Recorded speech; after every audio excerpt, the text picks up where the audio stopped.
नमस्कार, मैं हूं आपके साथ सुमित अवस्थी और इस वक्त आप देख रहे हैं न्यूज 18 इंडिया पर अपना फेवरेट डिबेट शो हम तो पूछेंगे। बात एक बहुत बड़ी कामयाबी की। कश्मीर की वादियों ने आज राहत की सांसें ली है। आज के दौर का घाटी का सबसे बड़ा दरिंदा और लश्कर तैयबा का टॉप कमांडर अबू दुजाना अपने एक साथी के साथ मारा गया। सुरक्षा बल ने आज 2 मिनट में हजारों गोलियों से उसको छल्ली कर कुत्ते की मौत मार दी। घाटी के जिस घर में इस वहशी के पांव पड़ते थे उसे ही ये अपनी ऐशगाह या आप कहिए अय्याशी का अड्डा बना लेता था। उसकी इन्हीं हरकतों से सुरक्षा बलों को जो सुराग मिले उसने उसकी मौत के दरवाजे खोल कर रख दिए।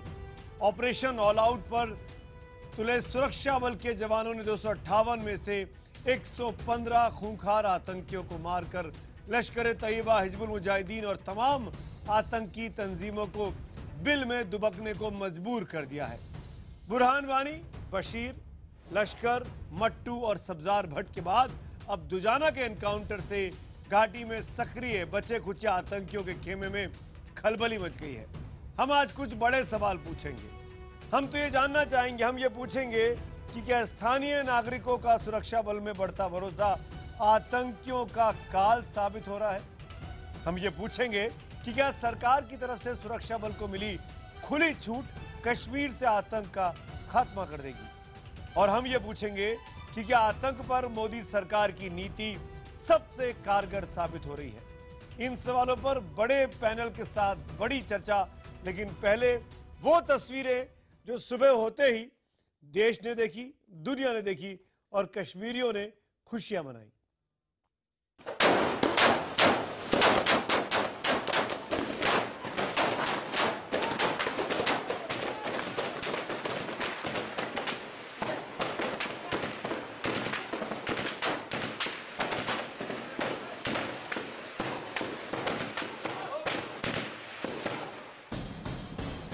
आज की सुबह घाटी के आम नागरिकों के लिए, घाटी की मां बहनों के लिए, घाटी में अमन की चाह रखने वालों के लिए नई सुबह बनकर आई। बारूदी गंध, धुएं और गोलियों की आवाज से टूटती वादी की खामोशी नए उजाले का ऐलान कर रही थी। सुरक्षा बल लश्कर की आतंक के लिस्ट के टॉप कमांडर की ताबूत में गोलियों की कील ठोक रहे थे। एनकाउंटर थमते ही पुलवामा से राहत की बड़ी खबर थी। आप कृपया करके आपको बता दिया एक बार, कोई फायर नहीं करेंगे, कोई फायर। कश्मीर में लश्कर का टॉप कमांडर अबू दुजाना अपने एक और साथी आरिफ के साथ नर्क जा चुका था। 2 terrorists have been killed. This includes Abu Dujana, the Lashkar-e-Taiba chief for Kashmir, a category A++ terrorist. हम तो पूछेंगे में बड़ी बहस, दोज़ख पहुंचा दुजाना, हाफिज अगला निशाना। ये ऑपरेशन खत्म हुआ, now will be looking for others. तो धीरे धीरे the endeavour is to clean up the area. Pampore और उधमपुर हमले को अंजाम देने के बाद सुरक्षा बलों की हिट लिस्ट में शामिल दुजाना बीते कुछ महीनों से भागा भागा फिर रहा था। बीते 7 साल में 6 बार सुरक्षा बलों को चकमा देने में कामयाब रहे दुजाना ने कश्मीर में इस कदर कहर बरपाया कि उसकी तुलना हिजबुल के कमांडर बुरहान वानी से की जाने लगी। 3 दर्जन से ज्यादा आतंकी वारदात का इल्जाम, सिर पर 15 लाख का इनाम। Of late, he had become a larger-than-life personality on the social media, and that was leading to recruitment in the environment. And his killing will definitely ensure that the levels of recruitment in South Kashmir will come down slightly. खून से खेलने वाला अबू दुजाना इंसानियत और घाटी दोनों का गुनहगार था। उसकी महिलाओं पर बुरी नजर रहती थी। बहन बेटियों को बुरी नजर से देखने वाले अय्याश अबू दुजाना के मारे जाने से महिलाएं खुश हैं। दावा किया जा रहा है कि महिलाओं को देखते ही दुजाना सुध बुध खो बैठता था और दिन हो या रात किसी भी वक्त किसी के भी घर में घुसने की फिराक में लगा रहता था। बुरी नजर और नीयत ही उसकी मौत की वजह बनी। सुरक्षा बलों को महिलाओं और उसकी महिला मित्रों से भी उसके ठिकाने की आहट मिली। He had become more a nuisance in the area by way of I don't want to use those words. He had become an eyesore for everybody, especially the girls in the area. It was his sweet will now to enter any house and do whatever he wanted to do. Good riddance that way. I think people should relax, the girls, our sisters, they should relax now. यहाँ तक कि उसने शादी भी यहाँ की हुई थी एक लड़की से, और पीछे इंफॉर्मेशन आई थी कि उसको शायद वो पाकिस्तान ले जाना चाहता है, और उसके अलावा भी बहुत सारी कुछ और भी रिलेशनशिप उसने रखे थे, तो ऑलमोस्ट यहीं का हो गया. Good things that they have done. I hope they'll continue to do such good work so that there will be peace in our state and we can live in peace. दक्षिण कश्मीर की महिलाएं खुश हैं, लेकिन पाकिस्तान और आतंकियों के पैसे पर पलने वाले दुखी. दुजाना की मौत पर महिलाओं के खुश होने की खबर फैल न जाए, इसलिए एनकाउंटर के मौके पर पत्थर बरसे. कहीं कहीं चंद स्कूली बच्चियों को भड़काकर नारेबाजी भी कराई गई. 7 महीने में 115 आतंकियों के एनकाउंटर से सरकार उत्साहित है, सुरक्षा बल के जवान उत्साहित हैं, और बुरहान बशीर लश्करी के बाद दुजाना जैसों के अंत से ये लाजमी भी है. पाकिस्तान से आतंकी ना आए, वो अगर यहाँ आते हैं तो उन्हें गोली मिलेगी. हम तो पूछेंगे, क्या बुरहान के बाद दुजाना का खात्मा कश्मीर में आतंक के अंत की दस्तक है? एक बार फिर हमारे सवाल को ध्यान से सुनिए, क्योंकि आपके जवाबों का शो के दौरान हमको इंतजार रहता है. बुरहान के बाद अबू दुजाना का खात्मा कश्मीर में आतंक के अंत की दस्तक है. अगर आपका जवाब हां है तो HTP स्पेस देकर Y लिखिए, नहीं के लिए HTP स्पेस देकर N लिखिए, और 51818 पर आप SMS कर सकते हैं. #HTP और #अय्याश दुजाना का अंत के जरिए भी आप ट्वीट कर हमारे फेसबुक पेज पर जाकर अपनी राय हमारे साथ साझा कर सकते हैं. मेहमानों का परिचय कराते हैं. यहाँ स्टूडियो में मेरे साथ सुशील पंडित जी मौजूद हैं. कश्मीरी पंडित हैं, विस्थापितों का जीवन बीत रहे, दिल्ली में रहते हैं. और जो लोग बाहर से जुड़ रहे हैं मेरे साथ, उनका परिचय मैं आपसे करा दूं. डॉक्टर संबित पात्रा बीजेपी के स्पोक्स पर्सन मेरे साथ हैं. हमारे साथ सैयद बाबर कादरी जी जुड़ गए हैं श्रीनगर स्टूडियो से, वरिष्ठ वकील हैं वहाँ पे और जमकर अलगाववादियों की तरफ से बैटिंग करते हैं. इरफान हफीज लोन एक और लॉयर और एक्टिविस्ट हैं, कश्मीर की आवाज़ रखने की बात करते हैं. और हमारे साथ कैप्टन अनिल गौर जुड़ रहे हैं, जो कि PDP के नेता हैं जम्मू से. आप सबका डिबेट में स्वागत है. और कुछ ही देर में कर्नल RSN सिंह भी मेरे साथ होंगे, इस डिबेट में शिरकत करेंगे. पहला सवाल मैं सीधे तौर पर पूछना चाहूंगा कादरी साहब आपसे. अबू दुजाना, बुरहान वानी, सब्जार भट्ट और कितने पाल रखे जनाब? 250 में से 115 या 116 खत्म हो चुके हैं. अब वो दिन दूर नहीं है जब वैली आजाद होगी आप लोगों से. जनाब आप सुने मेरी बात. 1990 से आपने 1.5 लाख लोगों को मारा है. आपने 2008 से आज तक इनोसेंट कश्मीरी किड्स को, जो कि 400 से 500 की तादाद में, ये अबू दुजाना इनोसेंट था? नहीं, किड्स नहीं, ये अबू दुजाना के बारे में बताइए ना पहले. ये जो अबू दुजाना है, लश्कर का कमांडर है आपका, आप जिसकी वकालत करते हैं. आपने बुरहान को उनके बारे में पूछ रहा हूं. आपने बुरहान को शहीद, अबू कासिम को शहीद किया, आपने बशीर लश्करी को शहीद किया. आप कितने ये अबू दुजाना को शहीद बोलेंगे आप? तो जो अय्याशी करता था लड़कियों के साथ, लोकल लोग इससे परेशान थे. ये अबू दुजाना भी शहीद हुआ है. अबू दुजाना को आप शहीद कहेंगे? नहीं होते हो क्या? अबू दुजाना को आप शहीद कहेंगे? और क्या कहेंगे? आप स्पेसिफिकली बताइए, मैं बहुत कैटेगोरिकल आपसे पूछ रहा हूं. अबू दुजाना आपके हिसाब से शहीद है? बोलता हूं, मैं कहता हूं जो भी यहाँ पे तहरीक आजादी में मारा जाता है, कश्मीरी उनको शहीद कहते हैं. हाँ. आप जितनी भी उनके खिलाफ जितनी भी कैंपेन, ये AK-47 लेके, AK-56 लेके किसी भी घर में घुस जाना, किसी भी पिता के सामने उसकी बेटी के साथ छेड़छाड़ करना, ये जिहाद है. आपने ये इसको आप शहीद कहते हैं? इस अय्याशी को, इस गलत हरकतों को, इस वाहियात हरकतों को आप क्या कहेंगे? अच्छा, दुजाना आपको अय्याश लगता है? आपके कुनन पोशपोरा में जो फौजियों ने ये क्या हुआ है? वो आपको ये क्या हुआ है? नहीं दिख रही है? ये क्या हुआ है? आज देखा आपने क्या हुआ? कैसे मारा गया वो? औरत तक को रेप किया है। बाबर कादरी, आप तो अच्छा कानून के जानकार हैं, वकील हैं, आप तो इन्वेस्टिगेशन को मानते होंगे, समझते होंगे कम से कम। अच्छा, कैसे मारा गया ये पता लगा आपको? क्या करता था ये? कैसे मारा गया? क्यों ड्रेस आउट हुआ ये? क्या कर रहा था? क्यों ड्रेस आउट हुआ ये? कैसे हुआ? बताइए ना, जरा आप बताएं। आप बताइए ना, आप तो शहीद बोल रहे हैं, आपके हिमायती हैं, आप उसके हिमायती हैं। आपके पास आपके कश्मीरी लोग परेशान हो गए हैं, आपके कश्मीरी लोग परेशान हो गए हैं इस तरह के गुंडों से, इस तरह के मवालियों से, जो हर घर में घुस के तंग करते हैं लड़कियों को। इनकी मुखबरी हो रही है, कश्मीर के लोग इनके खिलाफ बोलने लगे हैं। नहीं हो रही आपकी जिहाद विहाद।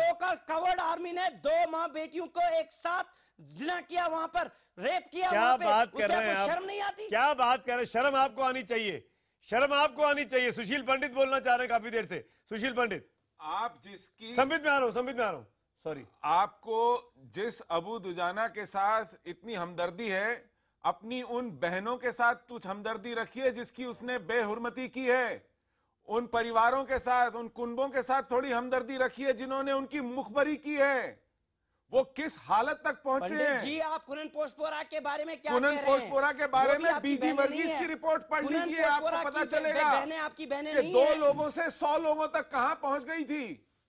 आपने वहां पर जो नाटक किया है कुनन पोस्टपोरा का, उसकी बड़ी तफसील से रिपोर्ट बीजी वर्गीस ने लिखी है। बिल्कुल, नेट पे जाइए, आराम से मिल जाएगी। बीजी वर्गीस, जिस तरह आपने शुपियान में 2 औरतों के बारे में भी वो नाटक किया था, याद है आपको? तो इस तरह के इंसिडेंट्स के लिए आप प्रोपेगेंडा करते हैं, वो छोड़ दीजिए। लेकिन अबू दुजाना तो जीता जागता उदाहरण है। अबू दुजाना की मिसाल तो जीती जागती मिसाल है। उमर अब्दुल्ला जो सीएम कहां 5 साल से उसने कश्मीर घाटी को रौंद दिया था, भूल गए हैं आप?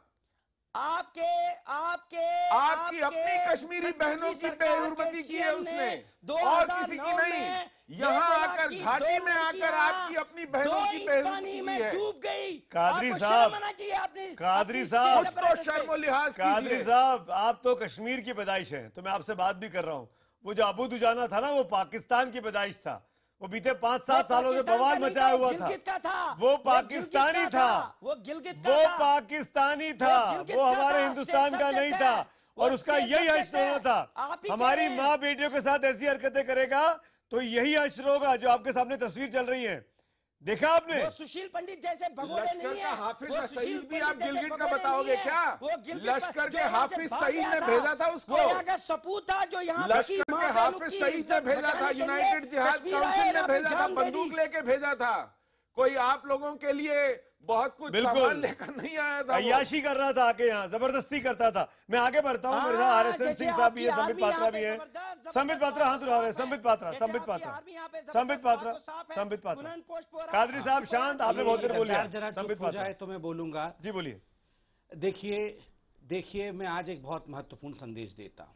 बुरहान हो या दुजाना, हम मारेंगे एक रोजाना। ये बाबरी, इसको जरा 2-4 बार बोलो मेरे साथ। बुरहान हो या दुजाना, हम मारेंगे एक रोजाना। बोलो बोलो बाबरी। ए बाबरी, गद्दार, गद्दार, मेरे पीछे बोलो, मेरे पीछे बोलो, मेरे पीछे बोलो गद्दार। जो मैं बोल रहा हूं 2 बार बोल के इसको सुन के घर जाना, ऐसे ही घर मत जाना। रोज एक मारे जाएंगे आतंकवादी। क्या सोचते थे आतंकवादी छोड़े जाएंगे? मारते जाओ, मारते जाओ। आपको इस वर्ष है मारने को कश्मीरियों का। गद्दार, गद्दार चिल्लाओ मत, गद्दार चिल्लाओ मत। अरे गद्दार, ये गद्दार बताइए, आतंकवादी यहाँ के हमको आदमखोर बोल रहा है। अरे अरे, जो बैठ जाओ। कादरी साहब, प्लीज मेंटेन डेकोरम। आप जब बोल रहे थे संबित पात्रा बीच में नहीं बोल रहे थे। लेट संबित कंप्लीट, उनकी बात के जवाब इरफान हफीज लोन देंगे। संबित, हाँ बोलिए आप। सुमित जी, इस सरकार ने एक नैरेटिव सेट किया है। नैरेटिव क्या है? इसी वर्ष 2017 में आप देखिए, अभी तक जब हम डिबेट कर रहे हैं 120 आतंकवादी इसी वर्ष में मारे गए हैं। अब पिछले महीने, जो महीना अभी कंप्लीट हुआ, उसमें 29 आतंकवादी मारे गए। मतलब हर दिन लगभग एक आतंकवादी मारा जा रहा था। सरकार का बड़ा स्पष्ट मत है। जिस प्रकार मेजर गोगोई के साथ भी सरकार ने एक संदेश दिया कि चाहे पत्थरबाज हो चाहे आतंकवादी हो, बख्शा नहीं जाएगा। नौशेरा में मई 9 को जिस प्रकार से बमबारी करके पाकिस्तान के जो बंकर्स थे उनको उड़ा दिया गया, और आर्मी ने प्रेस रिलीज में कहा कि we will now establish ourselves proactively along LOC. हम प्रोएक्टिवली होकर काम करेंगे, रिएक्टिव होकर काम नहीं। उत्तराखंड में आपके अंदर आ गई थी गद्दार, ओहो गद्दार, बैठो बैठो, अरे अरे अरे अरे, तो कुछ करो। बुरहान हो या दुजाना, रोज मारेंगे एक, मारेंगे रोज, मारेंगे एक रोजाना। कादरी बैठ जाओ कादरी, ज्यादा इरफान हफीज लोन, मैं इरफान हफीज लोन को डिबेट में लाके आना चाहता हूँ। इरफान कादरी साहब एक मिनट, कादरी साहब don't disturb debate. Qadri ji please. Irfan Hafeez Lone, जो कुछ सुना दुजाना के बारे में, जो कुछ पता लगा दुजाना के बारे में, एजेंसीज को, पुलिस को, आर्मी को, उसके बाद उसका यही हश्र होना था। कश्मीर का आम नागरिक, आम व्यक्ति परेशान है, किसी भी घर में घुस जाना, जोर जबरदस्ती करना, अरे ये क्या जिहाद है? ये तो लानत है ऐसे व्यक्ति पर। इसको तो पहले ही मर जाना चाहिए था। मैं जाने क्यों कश्मीर के लोग इसको बचा के रखे हुए थे अब तक, और क्यों इसको पनाह मिली हुई थी। देखिए सुमित जी, कश्मीर में एक भावना है, एक जो सेंटिमेंट है, वो वहां पर यह है कि भारत सरकार जो है 70 साल से कश्मीर समस्या का समाधान नहीं कर पाई, और कुछ लोग उस कारण उन्होंने बंदूक उठाया कि कश्मीर समस्या का समाधान होगा। इसलिए मैं आपको ये कहना चाहूंगा, कश्मीर में एक सोशल रिकग्निशन, एक सेंटिटी, जो लोग हैं, जो those who have resorted to arm struggle, उनको समर्थन है लोगों का। आप देख रहे हैं इनके जनाजे में काफी लाखों में लोग जुड़ते हैं। दूसरी बात, सुमित जी आप सुन पा रहे हैं मेरी बात? बिल्कुल सुन पा रहा हूं, बिल्कुल सुन पा रहा हूं जी। दूसरी बात मैं आपको कहना चाहूंगा, कल सुमित पात्रा जी की जो पार्टी है, भारतीय जनता पार्टी और भी पीडीपी, उनकी मुख्यमंत्री इस दोनों गठबंधन की, उन्होंने महबूबा मुफ्ती ने कल कहा, मैं आपके मुख्यमंत्री कौन है भैया? बोलना चाहूंगा, ये नवाज शरीफ है आपके मुख्यमंत्री। महबूबा जी, अब ये विषय नहीं है। महबूबा जी, मैं माननीय महबूबा जी, मान लिया हमने। The biggest challenge that we face today in Kashmir is that of an idea which led to youth picking up guns and stones. This is uncertainty. You can't jail an idea or kill it, but you can replace it with a better idea. What उस idea का क्या करेंगे आप देखते जाइए loan साहब, थोड़ा इंतजार करिए। उनका यही कहना है कि कश्मीर एक समस्या है, आइडिया का हमने क्या किया, इसका समाधान चाहिए। कश्मीर एक समस्या है, कौन मना कर रहा है? आजादी मांग रहा था, और ये तरीका है कश्मीर समस्या के समाधान का, ये रास्ता है कश्मीर समस्या के समाधान का। सॉरी इरफान हफीज लोन, आप पढ़े लिखे व्यक्ति हैं और आप इस तरह की बात कर रहे हैं। Irfan Hafeez loan, I am sorry Irfan Hafeez loan, अरे आप में और बाबर कादरी में अंतर है इरफान हफीज लोन, ऐसा मत कहिए आप।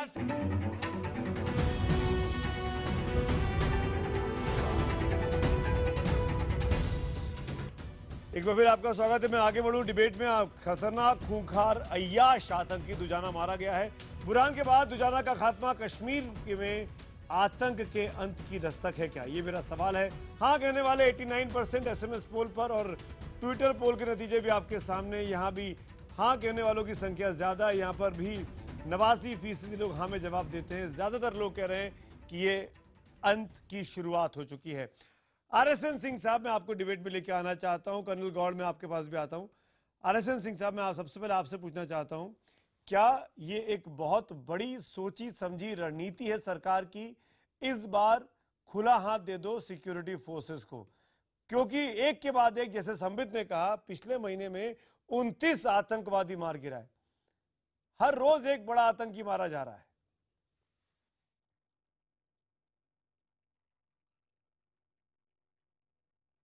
ये जो सीरीज ऑफ सक्सेसेस हुए हैं, यकीनन ये अगर इनको फ्री हैंड नहीं दिया जाता सिक्योरिटी फोर्सेस को, तो इतने लाभदायक जो आप रिजल्ट्स देख रहे हैं वो नहीं हासिल होते। तो इसमें कोई शक की बात नहीं है, पॉलिटिकल विल दिख रही है। हुर्रियत जो कि माइन्यूटली जो ये पूरा ऑर्केस्ट्रेट कर रही है पूरे टेररिज्म को, उनको हिट किया गया है। लेकिन सबसे बड़ी बात ये है कि ये जो आप ये दुजाना का जो एनकाउंटर हुआ उससे हर फेसेट जो एक्चुअल फेसेट है कश्मीर में ये दहशतगर्दी का या सो कॉल्ड जिहाद का वो सामने आया है। पहली बात खुल के आई है कि ये लड़ाई कश्मीरियत और कश्मीर की कोई आज़ादी के लिए नहीं है। दूसरी बार इसमें वुमेन फैक्टर पहली बार आया है और मैं आपको बता दूं मैंने भी ऑपरेट किया है वहाँ पे। ये पिछले 2.5 दशक का यही कहानी है। तीसरी बात रोल ऑफ स्टोन पेल्टर्स इन जिहाद और चौथी बात जो ये ग्लोबल जिहाद का जो आर्किटेक्चर जो आप देख रहे हैं जिसमें सभी शामिल हैं। तो देखिए आपने देख लिया कि लड़ाई कोई कश्मीरियत की है नहीं।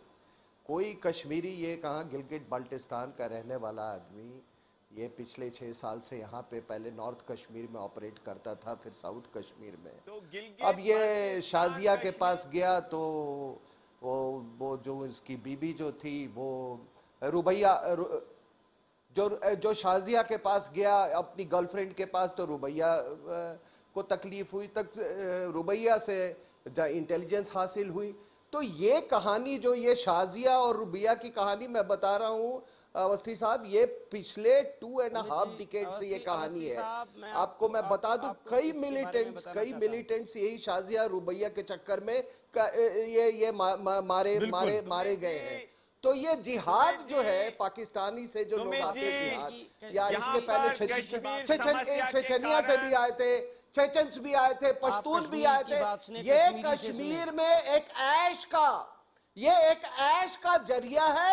ये 72 हूरे केवल ऊपर नहीं मिलेंगी, इनको 72 हूरे कश्मीर में चाहिए। तो ये जिहाद का ये अयाशी रूप है।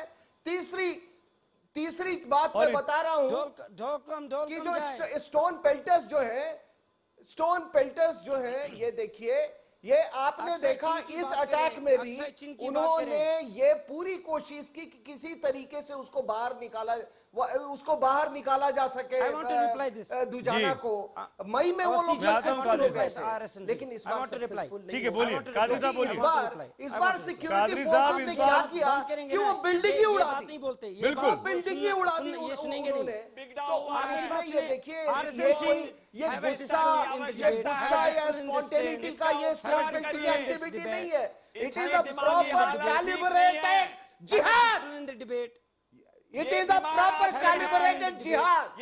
और लास्टली ये सब जितनी तंजीमें हैं ये सब ग्लोबल जिहाद का हिस्सा है। और ये जो चश्मा और टाई पहन के आपके सामने है और उसके बगल में जो बैठा हुआ है ये सब वही ग्लोबल जिहाद का हिस्सा है। जिसके टाई पे जवाब दीजिए। ये देखो ये दोनों कोई आपको नॉर्मल ह्यूमन बीइंग लगता है? ये नॉर्मल इंसान लगता है आपको? मुझे बात ये के साथ खड़ा वो नॉर्मल कैसे हो सकता है? ये जानवर है, जिहादी जानवर। औरतों के ऊपर में ढाई इन्होंने जो कहर ढाया है पिछले 2.5 बोलिए कादरी साहब बोलिए। मैं तीसरी बार ले रहा हूँ। शर्म करें अपनी बहनों का इज्जत का अपने पूर्वजों का ख्याल नहीं है।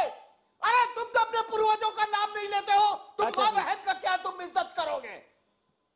तुम सुशील पंडित को बोलते हो भगोड़ा है, सुशील पंडित को बोलते हो भगोड़ा है। अरे उसके पूर्वजों में बहुत चरित्र था। 2 किलो चावल के लिए धर्म नहीं बदला उसने 2 किलो चावल की तरह तुम्हारी तरह उसके पूर्वजों ने धर्म नहीं बदला। और इसीलिए आज जिसको आप भगोड़ा कह रहे हो बात सुनना अगर उसके पूर्वज भी 2 किलो चावल के लिए धर्म बदल देते तो आज वो कश्मीरी हिंदू वहां से बाहर नहीं होते। बेशरम आदमी जिगरा है। 2 किलो चावल के लिए ईमान बेच दिया और उसको भगोड़ा कह रहे हो। देखें इसकी, ये आर्मी में है, ये आर्मी में थे। क्या इंडिसेंसी? आज आपको दुजानी के लिए कोई नफरत नहीं है। अरे आबरू के साथ अवस्थी साहब मैं यहाँ पे लेक्चर सुनने नहीं आया, ये बात ही नहीं साथ खेला। और कश्मीरियत, आजादी, जिहाद, उम्मा क्या बात करते हो? कैलिफेट उसकी बात करते हो। आप सुने ना मेरी बात, यार सुनो मेरी बात। उसको बोलते भगड़ा है। अरे फिर बोलता हूँ उसके पूर्वजों में बहुत चरित्र था कि 2 किलो चावल के लिए क्या मुझे यहाँ पे अपना स्पीच ईमान सुनाना नहीं चाहते बदला। हैं आप? मुझे स्पीच यहाँ पे मुझे सुनाना 2 चाहते हैं? किलो चावल के लिए ईमान बदल दिया। अरे कादरी साहब, मैं 4 बार आपका नाम ले चुका हूँ, आप बोल ही नहीं रहे। आप बोलिए ना, किसने रोका है आपको? किसने रोका है आपको? आपके पास बोलने को कुछ होगा तो बोलेंगे ना। सुने मेरी बात, आरएसएस सिंह साहब की बात का जवाब है ही नहीं आपके पास। सिंह साहब जिस पैशन से बोल रहे हैं, उनकी दुखी रख दिखाई दे रही है कादरी साहब। कश्मीर की जमीन सुशील पंडित आप मेरी बात नहीं सुन रहे हैं। तो बोले, आप बोल ही नहीं रहे। उसकी कुछ है नहीं बोलने के लिए आपके पास। बोलिए कादरी साहब, बोलिए बोलिए, मैं सुनता हूँ, बोलिए कादरी साहब। आरएसएस सिंह के लिए स्टेज है तो हम चुप करके सुनते हैं।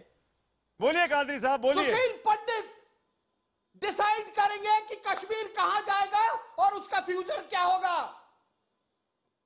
ये तमाशा बहुत कर लिया और ये हमारा इंडियन स्टेट इनको नौटंकी के लिए स्टेज दे दिया है और ये नौटंकी कर रहे हैं 60 साल से और आप इनकी नौटंकी रोज देखते रहो।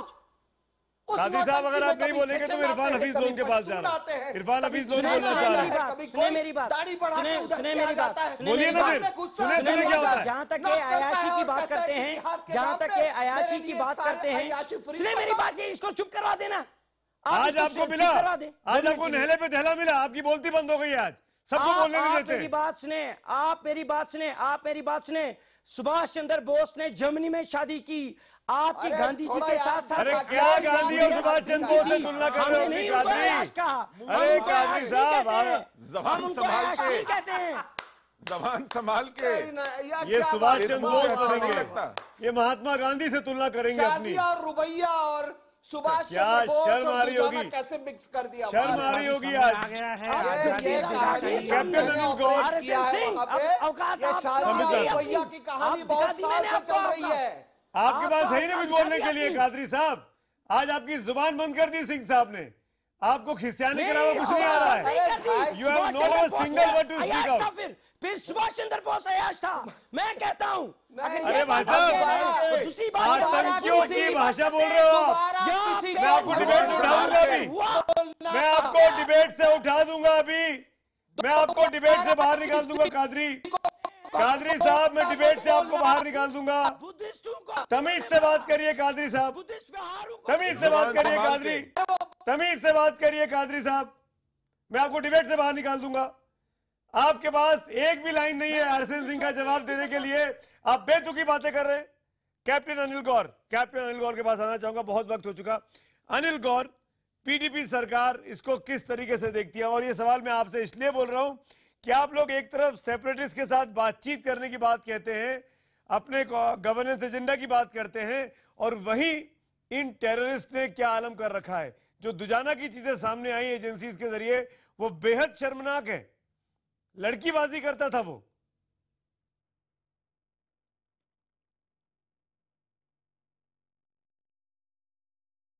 सुमित जी, जो बातचीत की बात है वो हमारे मरहूम पैटर्न मुफ्ती मोहम्मद सईद जी ने भी यही कहा था कि ना बंदूक से ना गोली से बात बनेगी बोली से, और पीडीपी इसी के ऊपर कायम है।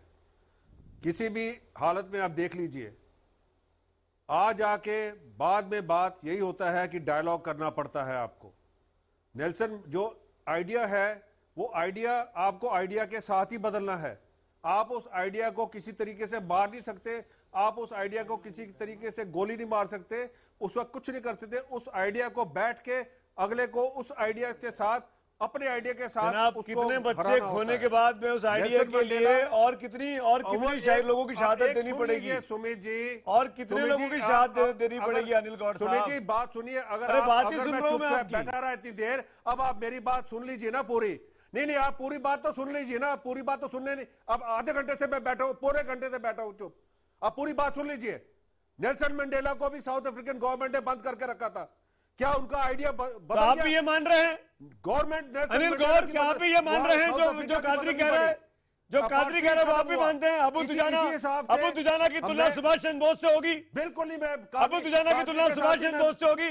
बुरहान वानी की तुलना महात्मा गांधी से होगी? अरे क्या आप ये कह रहे हैं कैप्टन मैं क्या बात कर रहा हूँ और मैं आप किसके साथ तुलना कर रहे हैं? फिर आप कौन नेल्सन मंडेला पे जा रहे हैं? आप किसके साथ अभी आप नेल्सन मंडेला पे गए, फिर आप गांधी पे जाएंगे। ये तौहीन है आप जो कह रहे हैं, ये बिल्कुल।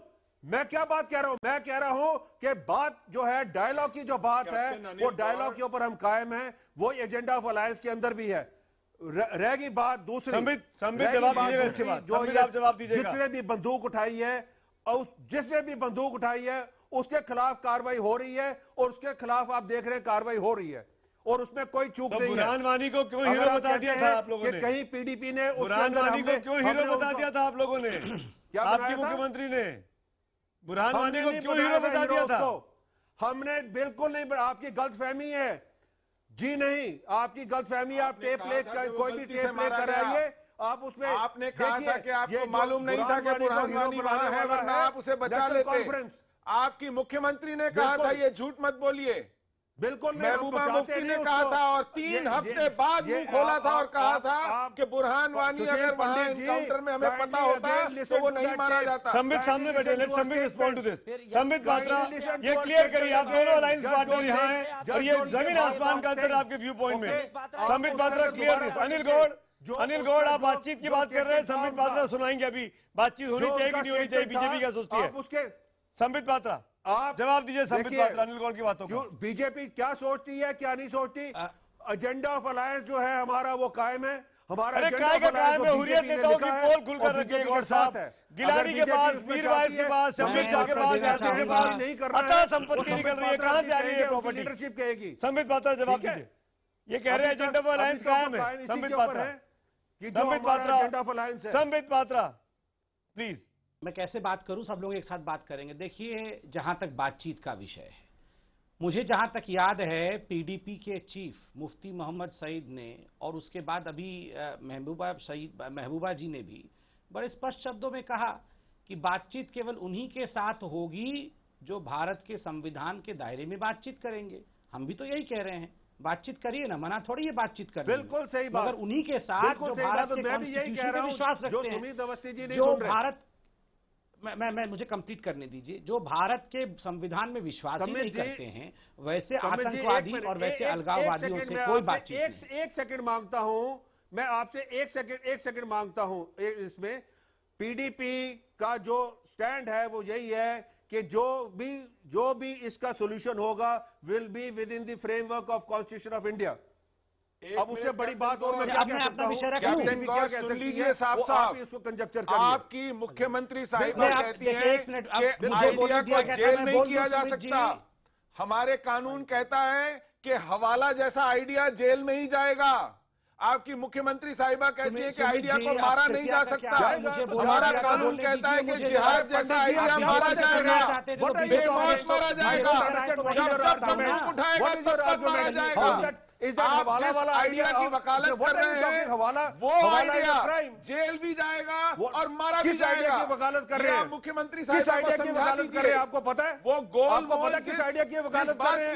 आप सिर्फ बोलते जाएंगे। आपने समझा भी है क्या किस आइडिया की वकालत कर रहे हैं? बिल्कुल वो उसी आइडिया की वकालत कर रहे हैं। ये वकालत हम हवाला वाला की नहीं कर रहे, जेल में नहीं डाला जा सकता। जेल बिल्कुल नहीं कर रहे। ये आपका मानना होगा। जेल गए हैं वो हवाला की वजह से जेल गए हैं।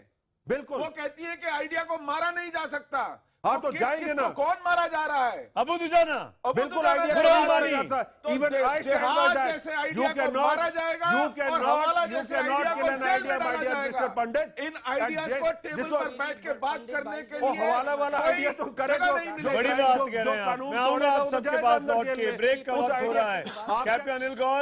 कैप्टन अनिल गौर, आपकी सरकार है, आपकी मुख्यमंत्री है, जवाबदेही आपकी भी है।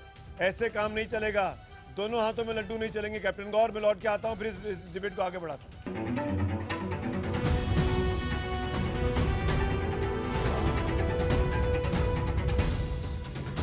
एक बार फिर ब्रेक के बाद आपका स्वागत है। मैं ब्रेक में आगे बढ़ूं, डिबेट पे आगे बढ़ूं, उसके पहले अब तक के नतीजे आपको दिखा देता हूं। हमारा आज का सवाल था कि बुरहान के बाद दुजाना का खात्मा, कश्मीर में आतंक के अंत की दस्तक है। हाँ कहने वाले एसएमएस पोल पर 91% हैं और ट्विटर पोल के नतीजे भी आपके सामने स्क्रीन पर हैं। यहाँ पर हाँ कहने वालों की संख्या 87% है। ज़्यादातर लोग इस बात को कह रहे हैं कि अब कश्मीर में आतंकवाद से जो खुला हाथ मिला है सुरक्षा बलों को, उससे आतंकवाद खात्मे की ओर है।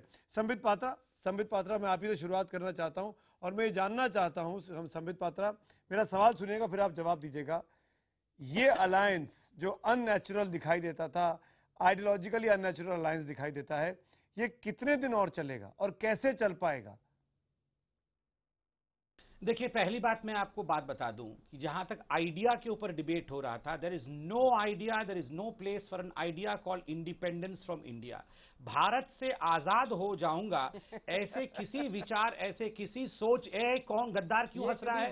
अभी डांट खाया था आरएसएस सिंह से, नहीं अभी डांट खा के गद्दार आरएसएस सिंह से तो सुधरा नहीं है, अभी हंस रहा है इतनी जोर जोर से। 2 किलो चावल की चिंता करो बैठ के चुपचाप वहां पर।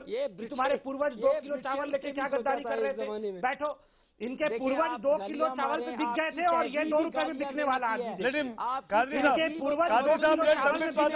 ये 2 किलो, बड़ा आसान है डिरेल हो जाना, बड़ा आसान है पर्सनल हो जाना और डिबेट को डाइवर्ट कर देना।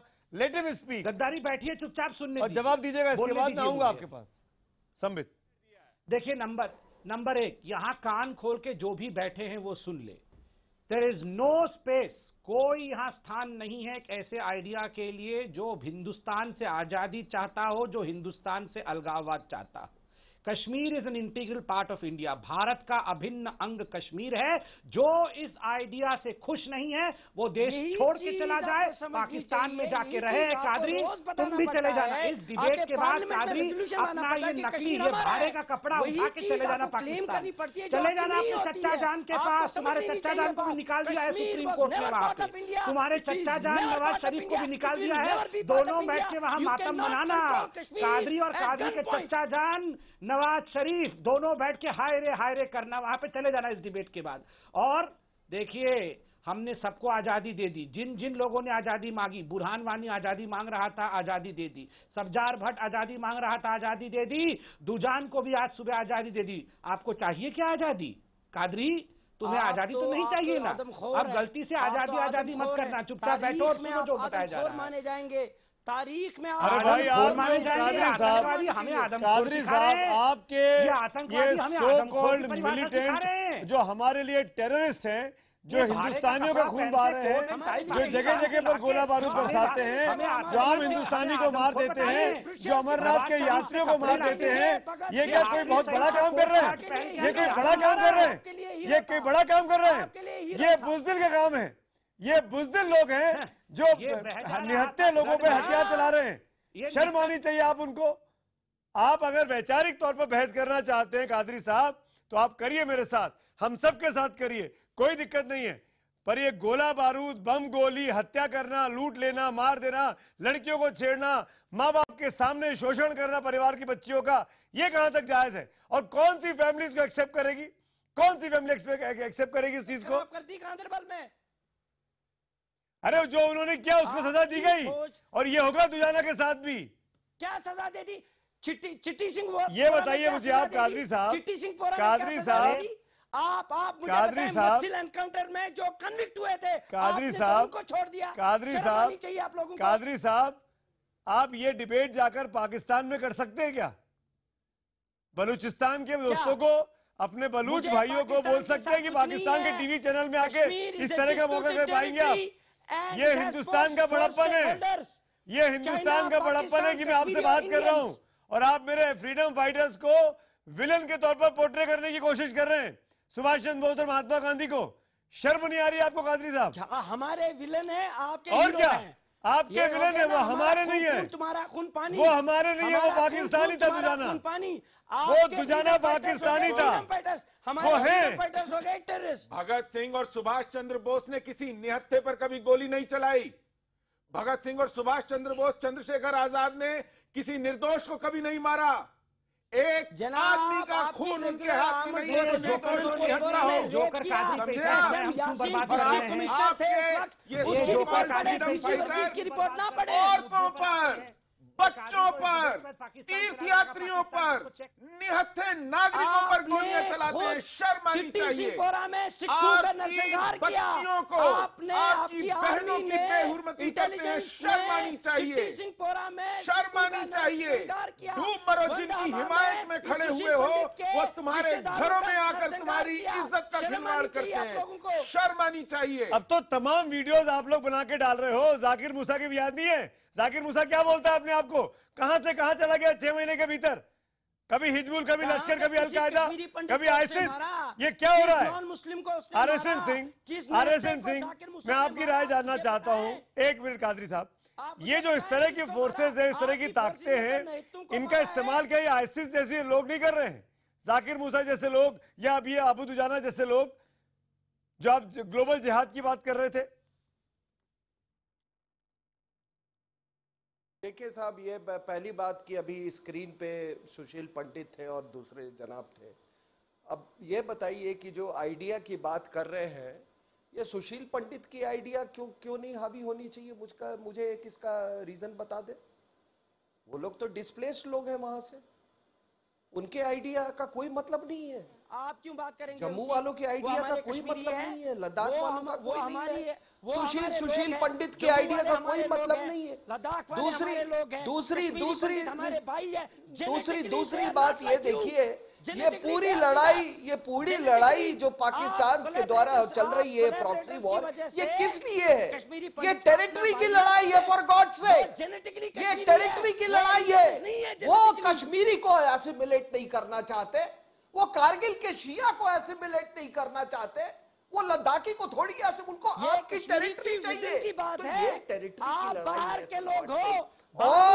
और सुनिए साहब, इतने बड़े इलाके में 7% एरिया में कुछ अगर डिस्टर्बेंस भी है और वहां पे टेररिज्म है, तो देखिए इससे ज्यादा इतना बड़ा इलाका दुनिया में आपको कहीं महफूज नहीं मिलेगा। कोई समस्या नहीं है, कोई समस्या नहीं है। कुछ लोगों ने हथियार उठाया है, कई साल से वो हथियार उठाए हुए हैं, मारे जा रहे हैं, मारे जाएंगे। अगर वो खुद आत्मचिंतन नहीं कर सकते हैं तो ये जारी रहेगी। बिल्कुल। लेकिन हम तो टेरिटरी नहीं देंगे, हम टेरिटरी नहीं देंगे। कोई हम भी पूरी फौज, पूरी जो है हिंदुस्तान की पूरी तैयार आवाम जो है, पूरे हिंदुस्तान की आवाम जो है, 1 इंच टेरिटरी, 1 इंच टेरिटरी यहाँ से बन जाएगी। इसके लिए चाहे करोड़ों लोगों को की कुर्बानी दी। बिल्कुल। कादरी साहब, आपके सामने अनिल गौड़ बैठे हुए हैं। मैं अनिल गौड़ से भी पूछ लेता हूँ, लगे हाथों। पीडीपी के स्पोक्स पर्सन है ना, क्या ये चाहेंगे कश्मीर आजाद हो? अनिल गौड़ बोलिए इस तरह की आवाजों को, और कश्मीरी मुसलमान बोलिए अनिल गौड़ साहब। हमारा ये कादरी साहब जैसे लोगों को समझाइए। अमित अवस्थी जी, हमारा तो स्टैंड यही है कि जो भी इस कॉन्स्टिट्यूशन के फ्रेमवर्क के अंदर का सोल्यूशन है, और जब हम ये कहते हैं तो उसमें आजादी का कहां से आया नाम? हाँ, तो इन जैसे लोगों का क्या होना चाहिए? जो कादरी जैसे लोग बैठे हुए हैं, यही है कि जो भी सोल्यूशन है क्या होना चाहिए? In the framework of the constitution of very good, thanks for this. जब हम अब ये जो कादरी जैसे लोग हैं, इनका क्या होना चाहिए? मेरे को कोई समझ नहीं आती। अबे हमको समझाइए ना, जैसे लोग जो हमको समझाइए ना। देखिए, ये जो कादरी जैसे लोग बैठे हुए हैं, 2 मिनट देंगे तो इनको क्या करना चाहिए? आप मेरे को देखिए, ऐसा है, बोलिए 30 सेकंड। मैं आपको वही तो कह रहा था, जो मैंने बात कर रहा था, आपने पूरी बात नहीं सुनी, और आरएसएन साहब जी ने भी रॉन्ग वे में ले लिया। कहने का मकसद ये है, जब ये आइडियाज उठते हैं, ये आजादी का आइडिया कहां से उठा, किसने उठाया, क्यों उठाया, इसको छोड़िए। ये जो सारे आइडियाज जो उठे हैं, अब इन आइडियाज के साथ बैठ के आप किसी कोई कहता है कैसे बात करेंगे गौड़ साहब? कोई कहता है जी गौड़ साहब, आई एम सॉरी, मैं आपको फिर इंटरव्यू कर रहा हूँ। आज भी जब ऑपरेशन चल रहा था तो वहाँ पत्थरबाजी हो रही थी, आर्मी को रोका जा रहा था काम करने से। ये कैसे बात होगी गौड़ साहब इनसे? कैसे बात होगी गौड़ साहब? आपकी सरकार है, आपकी हुकूमत है, आप अभी भी बोलने को तैयार नहीं है कि कादरी साहब गलत है। गौड़ साहब बोलिए, गौड़ साहब बोलिए, पीडीपी के पास मौका है, जुड़िए देश के साथ। बताइए कादरी साहब जैसे लोग जो है क्या वो सही रास्ते पर नहीं है। एक बात बताइए कैप्टन गौर, आप इंडियन आर्मी में कैप्टन थे क्या? नहीं है तो हमने कब कहा कि वो सही रास्ते पे हैं? हमने कब कहा ये सही रास्ते पे हैं? इंडियन आर्मी में ये जो लोग हैं जो बंदूक उठा के घूम रहे हैं और जो निहत्तों को मार रहे हैं, ये कब हमने कहा कि सही रास्ते पे हैं? गौर साहब, हमने गौर साहब आप इंडियन आर्मी में कैप्टन थे क्या? हमें लॉयल्टी और कादरी साहब मेरे को आपका सर्टिफिकेट नहीं चाहिए, हमें आपका सर्टिफिकेट नहीं चाहिए। कादरी साहब सुशील पंडित की आवाज की माफी चाहता हूं, डिबेट का वक्त नहीं है मेरे पास। और शुक्रिया तमाम मेहमानों का इस डिबेट में जुड़ने के लिए। लेकिन अबू दुजाना के खात्मे ने यह साफ कर दिया है कि जो लोग इस तरह की विचार के पीछे हैं वो अब परेशान हैं, और इसीलिए शायद बाबर कादरी जैसे लोग किसी और को डिबेट में बोलने नहीं देते। जब कोई इन पर हावी होता है तो विक्टिम कार्ड प्ले करते, जैसा कि RSN सिंह ने आज बोलती बंद कराई। मैं ज्यादातर लोगों ने कहा है आज के डिबेट में कि आतंक के अंत की दस्तक हो चुकी है, और ये बात बुरहान वानी के बाद से लेकर अब तक जितने एनकाउंटर हुए उससे बात साफ हो गई है। इसी नोट पर हम तो पूछेंगे आज इतना ही।